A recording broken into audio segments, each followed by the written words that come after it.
الحمدللہ رب العالمین والصلاة والسلام علی سید الانبیاء والمرسلین اما بعد فاعوذ باللہ من الشیطان الرجیم بسم اللہ الرحمن الرحیم الصلاة والسلام علیک یا رسول اللہ وعلی آلک واصحابک یا حبیب اللہ الصلاة والسلام علیک یا نبی اللہ وعلی آلک واصحابک یا نور اللہ۔ مدنی چینل کے ناظرین، الحمدللہ عز و جل سلسلہ سیرت امام احمد رضا خان رحمۃ اللہ تعالی علیہ میں ایک مرتبہ پھر حاضر ہیں، اور اس سلسلے میں ہم امام اہل سنت رحمۃ اللہ تعالی علیہ کی سیرت کے حوالے سے بہت کو سننے کی سعادت حاصل کر رہے ہیں۔ آج کے اور اب سے پہلے کے 3 سلسلوں میں ہم امام اہل سنت کے سفر حرمین کے حوالے سے گفتگو کر چکے ہیں۔ امام اہل سنت کے مزید جو مکہ مکرمہ سے مدینہ منورہ کی طرف جانے کے بعض واقعات تھے وہ بھی ہم نے سنے تھے۔ آج بھی انشاءاللہ تبارک و تعالی اسی گفتگو کو کنٹینیو کریں گے، اور ہم یہاں تک سن چکے تھے کہ امام اہل سنت رحمۃ اللہ تعالی علیہ رابغ کے علاقے میں آپ جب حاضر ہوئے تھے، جو مدینہ منورہ سے چند میل کے فاصلے پر ہے، اور وہاں امام اہل سنت رحمۃ اللہ تعالی علیہ پہنچے تھے تو فجر کا وقت ہو چکا تھا، اور جو جمال تھے یعنی جو اونٹ چلانے والے تھے، جن پر سوار ہو کر آپ اور آپ کے اہل خانہ وغیرہ آئے تھے اور دیگر افراد آئے تھے، تو انہوں نے انکار کر دیا تھا کہ ہم مدینہ منورہ سے پہلے نہیں رکیں گے، اور مدینہ منورہ پہنچتے تو اتنی دیر میں فجر کی نماز نکل جاتی۔ تو امام اہل سنت رحمۃ اللہ تعالی علیہ وہیں رک گئے تھے کہ یہاں سے نماز فجر پڑھ کے ہی ہم جائیں گے، اور اللہ تبارک و تعالیٰ کی رحمت سے جو رابغ کے سردار تھے، شیخ تھے، ان کی طرف سے ایک جو اونٹ سوار تھا بھیجا گیا، وہ آپ کے انتظار میں موجود تھا کہ کچھ فاصلے پر بیر شیخ کے موقع پر امام اہل سنت موجود تھے، تو رابغ کا سردار بھی وہاں پر اس نے اونٹ کو بھیج دیا تھا کہ جس پر سوار ہو کر امام اہل سنت یہ آگے جا سکیں۔ تو یہ تقریباً تفصیل ہم نے اپنے پچھلے سلسلے کے اندر سماعت کی تھی۔ مکہ مکرمہ میں 2 اہم واقعات مزید امام اہل سنت کے پیش آئے کہ جو ہمیں امام اہل سنت کی اللہ تبارک و تعالیٰ کی بارگاہ میں جو قدر ہے، نبی کریم صلی اللہ تعالیٰ علیہ وآلہ وسلم پر کی جو ان پر عنایتیں ہیں، آپ علیہ السلام کس قدر امام اہل سنت سے محبت کرتے ہیں اور ان پر عنایتیں فرماتے ہیں، اس میں سے بعض اور باتیں مکہ مکرمہ کے حوالے سے میں عرض کرتا چلوں کہ مکہ مکرمہ میں امام اہل سنت فرماتے ہیں کہ ہم جس گھر میں موجود تھے وہاں پر ایک دروازے کے اوپر جو مچان بنا ہوتا ہے، حصہ بنا ہوتا ہے، طاق سا بنا ہوتا ہے، اس میں کبوتر ہوتے تھے۔ اب یہ اس طرف ہوتے تھے جہاں مجھ سے ملنے والے علماء یہ آتے تھے، تو اب یہ کبوتر جس طرف علماء بیٹھے ہوتے تھے، مہمان ملنے کے لیے آتے، ان کے اوپر یہ چمنی کے اندر بیٹھے ہوتے یا جو ہے وہ طاق کے اندر بیٹھے ہوتے، وہاں سے یہ نیچے بیٹھنے والوں کے اوپر تنکے گرا دیا کرتے تھے۔ تو امام اہل سنت رحمۃ اللہ تعالی علیہ دوسری طرف ہوتے تھے۔ اب ہوا یہ کہ ان علماء نے یا امام اہل سنت نے ہی اپنا جو بستر تھا وہ اس طرف کر لیا اور علماء کے بیٹھنے کی جگہ دوسری طرف بنا دی۔ تو جب دوسری طرف بنا دی تو امام اہل سنت جس طرف بیٹھے تھے ان کبوتروں نے دوسری طرف آ کے مچان پر اپنا مکان بنا لیا کہ وہاں کے بیٹھ گئے۔ اب وہاں پہ کوئی ملنے کے لیے آتا تو پھر وہاں سے تنکے گرا کرتے تھے آنے والوں پر۔ تو علماء بڑے حیران ہوئے اور کہا کہ یہاں کے جو کبوتر ہیں وہ بھی آپ کا احترام کر رہے ہیں۔ تو امام اہل سنت نے بڑا خوبصورت جملہ یہ ارشاد فرمایا کہ ہم نے ان سے صلح کر لی ہے تو انہوں نے بھی ہم سے صلح کی ہوئی ہے۔ تو وہ علماء تھے، انہوں نے یہ کہا کہ ہم نے کون سے ان سے جنگ کی ہوئی ہے کہ جو ہمارے اوپر اس طرح تنکے یہ گرا دیتے ہیں۔ تو امام اہل سنت نے مدنی پھول ارشاد فرمایا کہ میں نے یہاں کے لوگوں کو دیکھا ہے کہ یہ ان کا ذرا احترام نہیں کرتے، یہ جہاں بیٹھے ہوں وہاں سے ان کو اڑا دیتے ہیں، اور بعض اوقات توپ چلائی جاتی ہے تو جس سے یہ تھر تھرا کر کانپ جاتے ہیں، حالانکہ یہ حرم کے پرندے ہیں اور ان کا احترام یہ ضروری ہے۔ علماء نے تو یہااں تک لکھا ہے کہ جو وحشی جانور ہیں، بلکہ احادیث کے اندر بھی موجود ہے کہ وحشی جو جانور ہیں ان کا بھی احترام کیا جاتا ہے حرم کے، حتیٰ کہ یہاں تک کا مسئلہ ذکر کیا گیا ہے کہ اگر کسی درخت کے نیچے ہرن بیٹھا ہے اور اب آدمی آ کے اس کے نیچے سایہ حاصل کرنا چاہتا ہے تو وہ اس ہرن کو وہاں سے بھگائے گا نہیں، دور نہیں کرے گا کہ میں اس درخت کا سایہ حاصل کروں اس لیے اس کو بھیج دوں۔ تو اس لیے ان کا ادب و احترام یہ ضروری ہے۔ تو علماء نے یہ عرض کی کہ یہ جو کبوتر ہیں یہ ہمارے پر تنکے گراتے ہیں، یہ ایذا دیتے ہیں۔ تو امام اہل سنت نے فرمایا کہ یہ خود ایذا دیتے ہیں یا ان کو ایذا دینے پر ایذا دیتے ہیں، یعنی ان کو تکلیف دی جائے تو تکلیف دیتے ہیں یا ویسے ہی تکلیف کی ابتدا کرتے ہیں؟ تو انہوں نے کہا یہ خود سے ابتدا کرتے ہیں۔ تو امام اہل سنت نے شرعی مسئلہ بیان کیا کہ جو پرندہ، جو جانور یہ خود سے ایذا دینے والا ہو، اس کو شریعت کے اصول کے مطابق موذی کہا جاتا ہے۔ جیسے کوا ہے، چیل ہے، کبوتر ہے، سانپ ہے، بچھو ہے، یہ وہ جانور ہیں کہ جو ابتدا کرتے ہیں اذیت دینے سے، تو اس لیے ان کو موذی جانور کہا جاتا ہے، ان کو فاسق جانور کہا جاتا ہے۔ اسی لیے حدیث پاک کے اندر ان جانوروں کو حل و حرم دونوں کے اندر مارنے کا حکم ہے کہ دونوں جگہ پر ان کو مارا جا سکتا ہے۔ اور امام اہل سنت نے فرمایا کہ اس پر اتفاق ہے کہ کبوتر یہ فاسق جانور، فاسق پرندہ نہیں ہے۔ اب ان کے پاس کوئی جواب موجود نہیں تھا، اور نتیجہ وہی تھا کہ وہاں کے جو افراد تھے وہ چونکہ ان کا اتنا احترام بھی نہیں کر پاتے تھے اور ساتھ ہی ساتھ ان کو تکلیف دیتے تھے، جس کی بنیاد پر اس طرح کا معاملہ پیش آتا تھا۔ لیکن اگر اس کو دقت نظری کے ساتھ دیکھا جائے تو یہ بھی نبی کریم صلی اللہ تعالیٰ علیہ وآلہ وسلم کی امام اہل سنت کے اوپر عنایتیں تھیں کہ جو اس طرح کے معاملات آپ کے ساتھ پیش آ رہے تھے۔ دوسری بات کہ مکہ مکرمہ میں حضرت شیخ الدلائل علامہ عبدالحق الہ آبادی رحمۃ اللہ تعالیٰ علیہ جو بہت بڑے عالم دین تھے، شیخ الدلائل کہلایا کرتے تھے، اور عرصہ 40 سال سے تقریباً آپ مکہ مکرمہ میں تشریف فرما تھے اور ہر سال حج کیا کرتے تھے۔ اللہ تبارک و تعالیٰ کے بہت بڑے ولی تھے، بہت بڑے عالم تھے۔ تفسیر مدارک جو فقہ حنفی کے بہت بڑے امام نصفی کی تفسیر ہے، اس کے اوپر آپ نے 5 جلدوں پر ایک حاشیہ بھی لکھا ہے۔ تو اپنے زمانے کے بہت بڑے عالم تھے۔ آپ کا مدرسہ تھا اس وقت مکہ مکرمہ کے اندر جس میں بڑے بڑے علماء علم حاصل کیا کرتے تھے۔ یہ شیخ الدلائل رحمۃ اللہ تعالی علیہ امام اہل سنت سے غایت درجہ محبت کیا کرتے تھے، اور یہ امام اہل سنت سے ملنے کے لیے آیا کرتے تھے۔ 2 دفعہ امام اہل سنت سے ملنے کے لیے پہنچے، تو اس وقت کے جو بڑے بڑے علماء تھے انہوں نے حیران ہو کر امام اہل سنت سے عرض کی کہ یہ اللہ تبارک و تعالیٰ کی آپ پر عنایتیں ہیں۔ بڑی عجیب بات ہے کہ شیخ الدلائل رحمۃ اللہ تعالی علیہ اس طرح کبھی بھی گھر سے باہر کسی کے پاس نہیں آتے، یہ فقط حرم کے اندر آتے ہیں، لیکن آپ سے ملنے کے لیے یہ 2 مرتبہ آپ کے پاس آئے ہیں۔ امام اہل سنت رحمۃ اللہ تعالی علیہ نے فرمایا کہ یہ میرے رب عز و جل کا کرم ہے، میرے آقا صلی اللہ تعالی علیہ وسلم کی مجھ پر عنایتیں ہیں۔ شیخ الدلائل رحمۃ اللہ تعالی علیہ وہ ہیں کہ جتنا عرصہ مکہ مکرمہ میں رہے آپ ہمیشہ حج کرتے رہے۔ آخر سال میں آپ سخت بیمار ہو گئے تھے، حج کے دن تھے اور بالکل قریب آ گئے تھے حج کے دن، تو آپ نے اللہ تبارک و تعالیٰ کی بارگاہ میں دعا کی، اپنے شاگردوں سے کہا کہ مجھے حرم کے اندر لے چلو، یعنی جو مسجد حرام ہے وہاں لے چلو۔ وہاں کعبۃ اللہ المشرفہ کے سامنے پہنچے اور آپ نے وہاں پر زمزم پی کر اللہ تبارک و تعالیٰ سے دعا کی کہ اللہ مجھے حج سے محروم نہ فرما۔ آپ کے حالات میں لکھا ہے کہ اسی وقت اللہ تبارک و تعالیٰ نے آپ کو شفا عطا فرمائی اور آپ نے پیدل جا کے حج ادا کیا اور پھر واپس آئے، پھر دوبارہ آپ کی بیماری لوٹ کر آ گئی۔ یہ ان پر بھی اللہ تبارک و تعالیٰ کی رحمتیں تھیں کہ اس طرح ان کی دعا قبول ہوئی اور یہ حج کرنے میں کامیاب ہوئے۔ تو شیخ الدلائل رحمۃ اللہ تعالی علیہ یہ بھی امام اہل سنت رحمۃ اللہ تعالی علیہ سے غایت درجے کی محبت کیا کرتے تھے۔ پھر اس کے بعد امام اہل سنت رحمۃ اللہ تعالی علیہ کے مکہ مکرمہ سے مدینہ منورہ کے جو واقعات ہیں اس میں اکثر ہم سن چکے تھے۔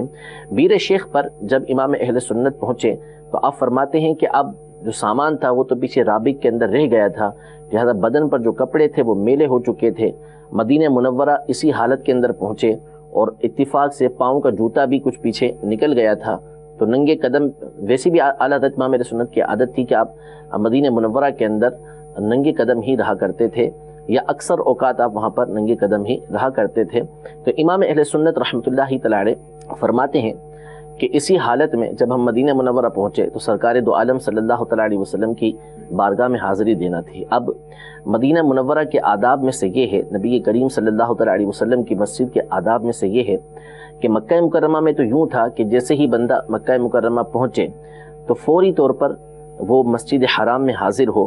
صرف یہ کہ اس کو سامان رکھنے کی ضرورت ہے تو سامان رکھے، ورنہ ادب یہ ہے کہ فوری طور پر مسجد حرام میں حاضر ہو کر طواف کرنا چاہیے۔ ہاں اگر عذر ہے، کوئی بیماری ہے، کوئی تھکاوٹ ہے، اس کو دور کر کے بندہ مسجد حرام آتا ہے تو اس کی اجازت ہے، لیکن بلا ضرورت ایسا نہیں کرنا چاہیے۔ لیکن سرکار دو عالم صلی اللہ تعالی علیہ وآلہ وسلم کی دربار کی حاضری کا جو طریقہ کار علماء نے لکھا ہے، اور یہ احادیث سے بھی ثابت ہے کہ نبی کریم صلی اللہ تعالی علیہ وآلہ وسلم نے بھی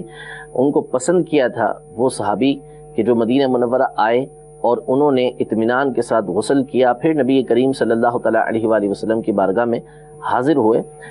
تو وہاں پر حاضری کے آداب مختلف ہیں۔ وہاں جب حاضر ہونا ہو تو بندہ اپنے بہترین کپڑے پہنے، ممکن ہو تو نئے کپڑے پہنے، نیا امامہ پہنے، خوشبو لگائے، پھر اس کے بعد مسجد نبوی کی حاضری کے لیے سر جھکائے، آنکھیں جھکائے، یہ بارگاہ رسالت میں حاضر ہو۔ امام اہل سنت فرماتے ہیں کہ میں نے جب وہاں پہنچا تو کپڑے وغیرہ تو سارے پیچھے رہ گئے تھے، اب یہ تن پر میلے ہی کپڑے تھے۔ تو امام اہل سنت رحمۃ اللہ تعالی فرماتے ہیں کہ وہاں میں نے عربی وضع کا لباس لیا، یعنی ایسا لباس لیا کہ جو عربی طرز کا تھا، اور جوتے بھی وہیں پر خریدے میں نے، اور یہ یعنی لباس پہن کر میں مواجہ اقدس پر یعنی نبی کریم صلی اللہ تعالیٰ علیہ وسلم کے روزے پر حاضر ہوا۔ فرماتے ہیں یہ بھی سرکار صلی اللہ تعالیٰ علیہ وسلم ہی کی طرف سے تھا کہ اس لباس میں آپ کی بارگاہ میں حاضر ہونا تھا۔ امام اہل سنت رحمۃ اللہ تعالیٰ علیہ کافی ٹائم مدینہ منورہ میں بھی رہے، آپ تقریباً مہینے کے قریب وہاں پر رہے، اور اس دوران بھی بہت سارے واقعات آپ کے پیش آئے۔ اور اسی اثناء میں کہ جب آپ ابھی مدینہ منورہ میں تھے تو پیچھے رابط پر جو آپ کا سامان رہ گیا تھا، بھول آئے تھے، وہاں پر سارے کپڑے وغیرہ اس میں تھے، تو وہ عربی سردار شیخ حسین جو رابط کے علاقے کے سردار تھے، وہ امام اہل سنت سے حد درجہ متاثر ہو چکے تھے، تو ان کا ایک بندہ امام اہل سنت کا سامان لے کر مدینہ منورہ حاضر ہوا، امام اہل سنت کو سامان دیا۔ امام اہل سنت فرماتے ہیں کہ میں نے بڑی کوشش کی کہ یہ 10 منزل طے کر کے آیا ہے، میں اس کی اجرت دوں، لیکن انہوں نے صاف منع کر دیا کہ ہمیں شیخ حسین نے منع کیا ہے۔ یہ امام اہل سنت رحمۃ اللہ تعالیٰ علیہ پر اللہ تبارک و تعالیٰ کی رحمت تھی، عنایت تھی کہ جو اس طرح کے معاملات آپ کے ساتھ پیش آ رہے تھے۔ 31 دن امام اہل سنت رحمۃ اللہ تعالیٰ علیہ تقریباً مدینہ منورہ کے اندر رہے، اور وہاں پر بھی کثیر علماء کرام سے آپ کی ملاقات ہوتی رہی۔ مکہ مکرمہ میں جو آپ نے اپنی مشہور کتاب الدولۃ المکیہ لکھی تھی، جس میں نبی کریم صلی اللہ تعالیٰ علیہ وآلہ وسلم کے علم غیب کے حوالے سے آپ نے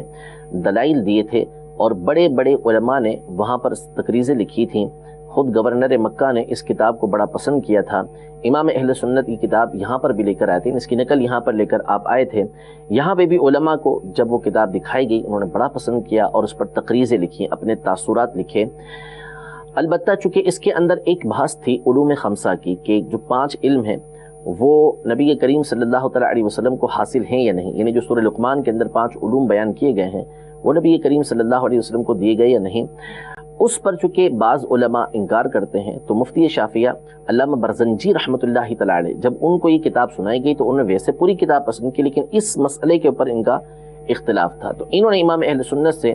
اس موضوع پر اختلاف کیا، اور انہوں نے غایۃ المعمول کے نام سے کتاب لکھی۔ اس وقت بھی بعض اعتراض کیے، تو پہلے تو امام اہل سنت نے ان کو جوابات دے دیے جن کا ان کے پاس کوئی جواب موجود نہیں تھا۔ پھر ان کے ایک شاگرد آئے تھے امام اہل سنت کی بارگاہ میں،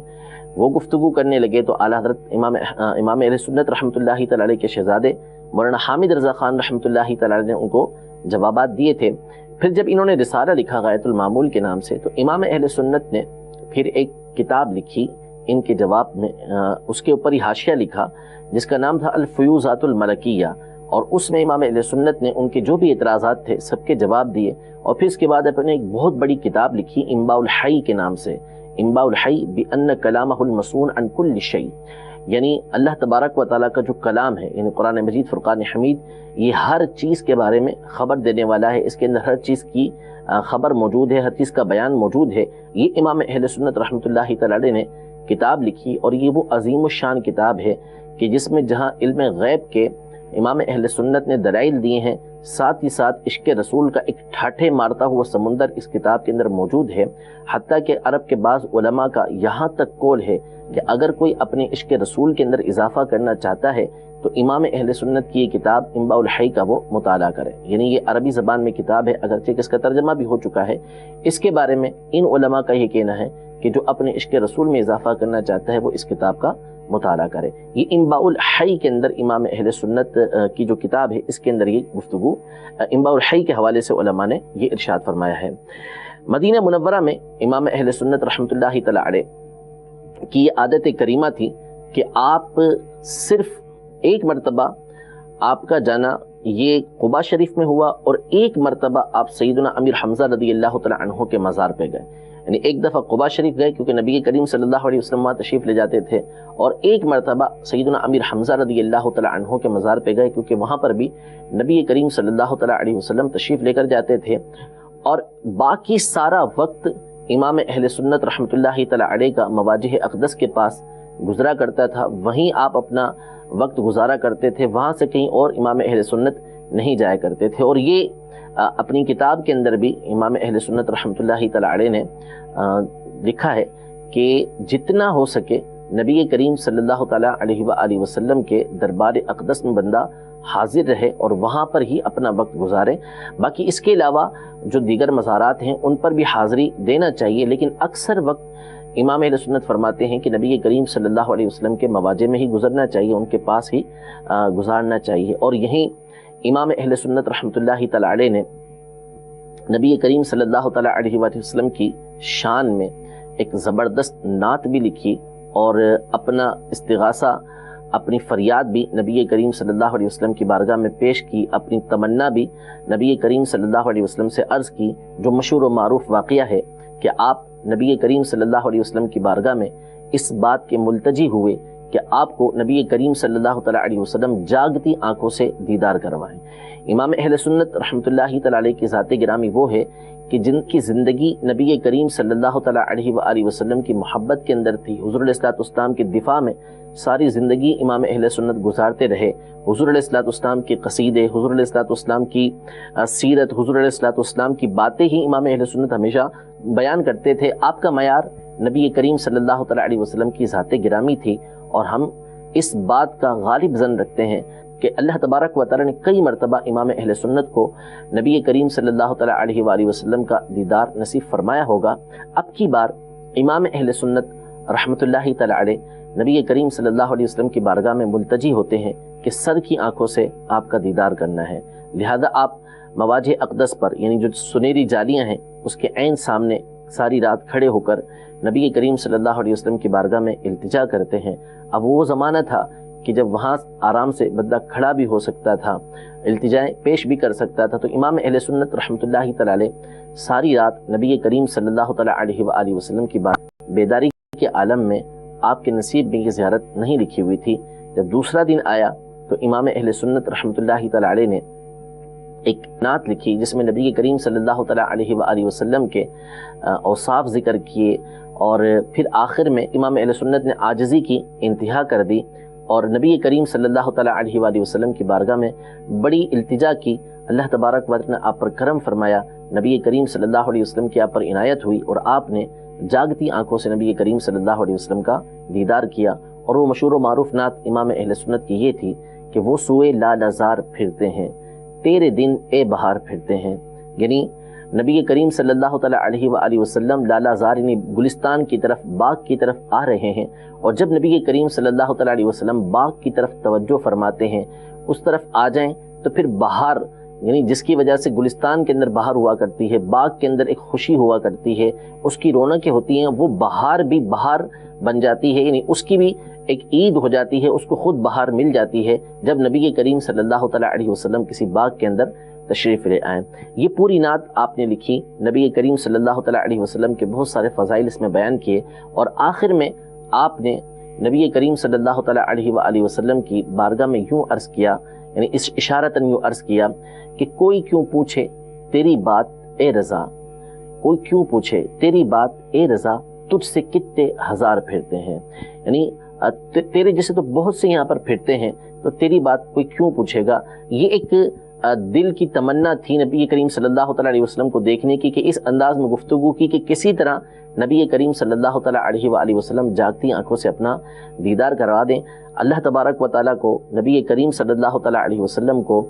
آپ کی یہ ادا بڑی پسند آئی، اور پھر نبی رحمت صلی اللہ تعالیٰ علیہ وسلم نے جاگتی آنکھوں سے آپ کو اپنا دیدار نصیب کیا. رب العزت جل وعلا ہم سب کو بھی امام اہل سنت رحمۃ اللہ تعالیٰ علیہ کی برکتیں عطا فرمائے، آپ کے مسلک پر ہمیں قائم رہنے کی توفیق عطا فرمائے، ہماری نسلوں کو بھی امام اہل سنت کا جو بیان کردہ قرآن و سنت کی روشنی میں طریقہ کار ہے اس پر قائم و دائم رہنے کی توفیق عطا فرمائے۔ انشاءاللہ تبارک و تعالی اب اگلے سلسلوں میں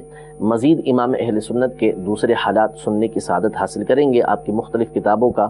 تعارف بھی سنیں گے، اور انشاءاللہ آپ کے مجدد ہونے کے حوالے سے کچھ گفتگو اور مختلف صدیوں کے جو مجدد ہیں ان کے بارے میں بھی کچھ سننے کی ہم سعادت حاصل کریں گے۔ رب العزت جل وعلا ہم سب کو علم دین کا شوق عطا فرمائے، آمین بجاہ النبی الامین صلی اللہ تعالی علیہ وآلہ وسلم۔